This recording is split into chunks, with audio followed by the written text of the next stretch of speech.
Hey y'all, I'm gonna show you how I transform my apartment entryway from this to this on a budget, and it's going to be super renter friendly. I use peel and stick wallpaper from Amazon. I use trim and beadboard from Home Depot, and it's so easy, you can do it too. So to start off, here's the beadboard.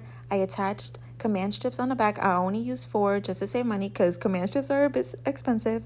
You can do more, of course, if you want to.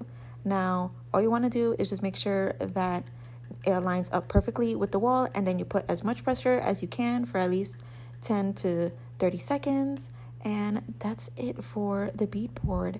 Now, I didn't measure exactly the correct amount for the wall, so I am still waiting for supplies to finish this project. So the next thing I did was start off the wallpaper. The very first strip is so hard because you have to make sure that it's straight with the wall and getting all the bubbles out and all that stuff. I am not experienced. This is only my 3rd time putting wallpaper up, and I always forget how hard it is. But I did ask my husband to help me with the second strip because that's like the most important, because it needs to align perfectly with the next strip so that way the pattern, looks perfect. So in the meanwhile, while I was waiting for the rest of the supplies, I used the leftover from the first 2 rows on this little gate area. This is the vent that we have for our AC unit, so I just cut it out and all that stuff. So in the meanwhile, this is how the wall looked until I got the rest of the supplies.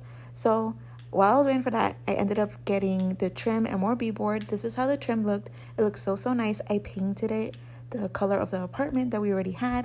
I also added caulking between the wall and the trim because there was a gap since I used the command strips, and this came out okay. I messed up a few times. I'm not professional in this. This was my first time doing the caulking, but I did decide to paint it since the caulking was white and the trim was a different color, and I felt like this blended out more. But guys, the final results came out amazing. There were some things that I could have changed, but as a first timer, I think this came out great. This is definitely a renter friendly hack that you can try yourself, and I can't wait to show you guys how I'm going to decorate this area for spring.